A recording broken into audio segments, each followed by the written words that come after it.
11th standard exercise 2.4ல 6th some பார்க்குறோம்.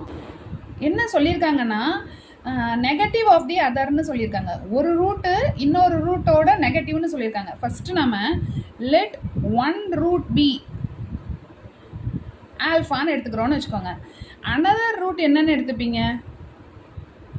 Another root be negative of the அதர்னு சொல்லியிருக்காங்களா, so minus ஆல்ஃபான்னு எடுத்துக்கோங்க. இப்போது உங்களுக்கு தெரியும் sum of the roots product of the ரூட்ஸ்னு இருக்கா. So sum of the roots இதுலேருந்து என்ன வரும்? மைனஸ் பி பை ஏன்னு வரும். ப்ராடக்ட் ஆஃப் த ரூட்ஸ் வந்து சி பை ஏன்னு வரும். இப்போ இது வந்து பாசிட்டிவ் நெகட்டிவ் ஃபார்மில் இருக்கா. ஸோ நீங்கள் வந்து சம் ஆஃப் த ரூட்னா alpha plus beta equal to minus b by ஏவா, ஆல்ஃபா ப்ளஸ் பீட்டா அப்படின்னா என்ன, ரெண்டு ரூட்ஸை ஆட் பண்ணுறாங்க அதுதானே.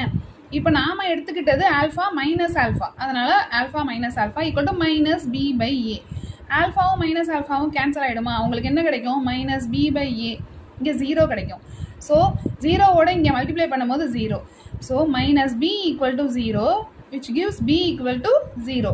இப்போ இதுதான் கண்டிஷன். அதாவது அவங்க என்ன கேட்டிருந்தாங்கன்னா ஃபைண்ட் த கண்டிஷன் கேட்டாங்கல்ல. இதில் வந்து ஆல்ஃபா பீட்டாங்கிற ரூட் இருக்கக்கூடாது.